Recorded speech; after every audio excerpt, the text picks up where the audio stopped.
पटेल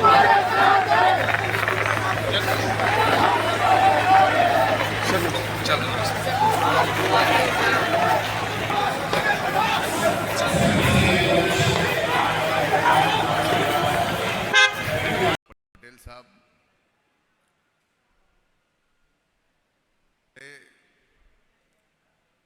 महादेव जी लंबी भी नहीं, लेकिन आपके दिल के गहराई तक पहुंचाने वाली करनी थी। लेकिन आज कुछ समय का तकाजा है।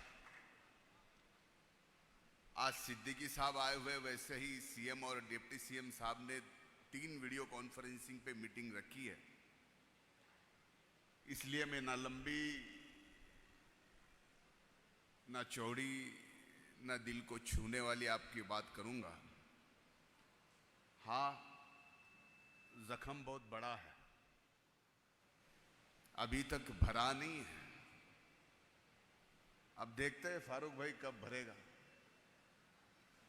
जख्म क्यों है ये आप भी जानते हैं, जख्म क्यों है मास्टर साहब आप भी जानते हैं, और जख्म कितना गहरा है ये आप सब जानते हैं। जानते कि नहीं जानते? आपने कहा हम कब तक मांगे, क्यों मांगे, किस किस के लिए मांगे। भाई मैंने भी तो अपनी इज्जत के लिए एक बार ही तो आपसे मांगा था,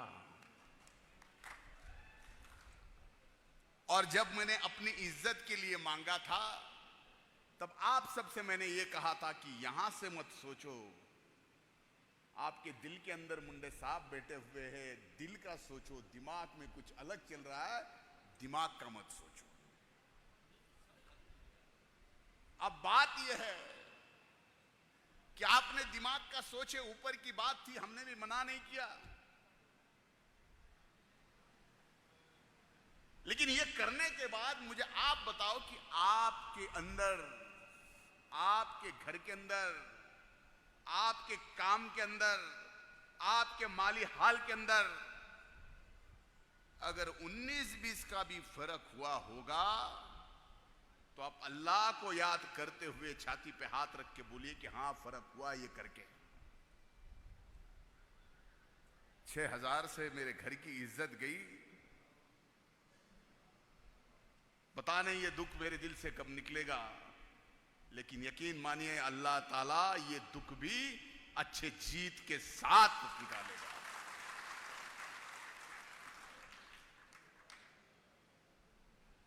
मुझे तो बीड़ में आने के बाद बहुत मजा आता है।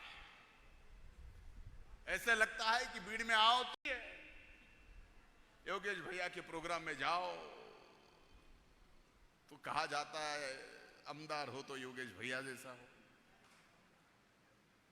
अमर ने अभी तक प्रोग्राम नहीं लिया, कब लेगा पता नहीं। आज फारूक भाई के प्रोग्राम में आया हूं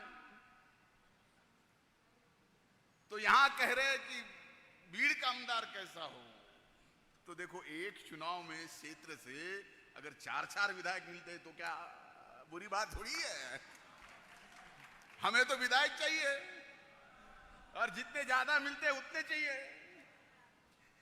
इसलिए आप सब एक बात अपने जहन में रखिए, हम आपके नुमाइंदे हैं।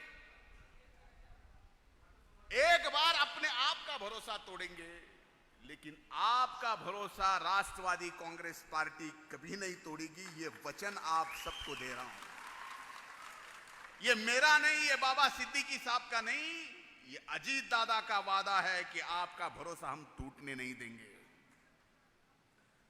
भले ही आपकी गलतफहमियां की जाएगी कि किसने किसके साथ पार्टी में अलायंस की, किसका फायदा किसको हो रहा है, लेकिन आपने यह भी तो सोचना चाहिए कि जिनके साथ हमने अलायंस की वो विकास के मुद्दे पे की, हमने राजनीतिक और अपनी विचारधारा का समझौता नहीं किया और ना ही आगे करेंगे।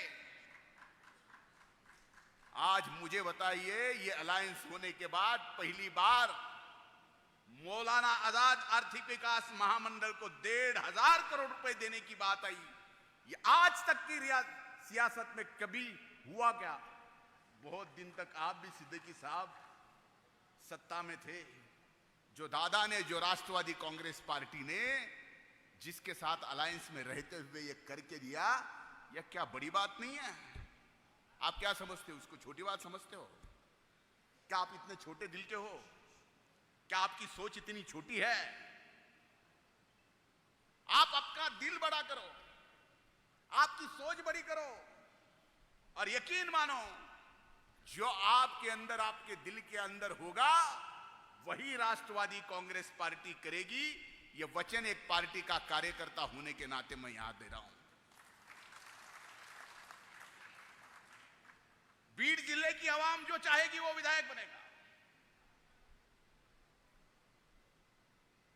उसमें कोई दो राय नहीं है। आज अमर सिंह साहब पंडित आने वाले थे, उनकी तबीयत जरा नासाज है। आप पूछिए क्यों, क्या हुआ? सर्दी खांसी बुखार हुआ है, कुछ बहुत बड़ा नहीं है, थोड़ा खांस रहे थे।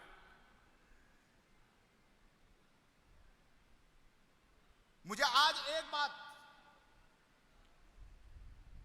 आप सबके सामने रखनी है, जिसका आने वाले समय में आचार संहिता के पहले हम बड़ा प्रोग्राम भी लेंगे कि मैं गार्डियन मंत्री होने के बाद शहंशाह वली दरगाह के लिए 1 करोड़ रुपए का विकास का काम हमने दिया। आप सबकी मांग थी, आपकी थी, योगेश भैया की थी, सबकी थी, इनकी मांग थी। मेरी उस दरगाह पे श्रद्धा थी। फर्क ये है, इसलिए जो लोकसभा में हुआ, पहले ही जख्म से परेशान हूं, अभी तक फूल लेने की औकात नहीं रख पा रहा हूं, समझ रहे आप? दूसरा जख्म इतना गहरा मत दो। हाथ जोड़ के विनती है, मैंने पहले ही कहा था कि लंबी चौड़ी और गहरी बात नहीं करूंगा, आगे समय जरूर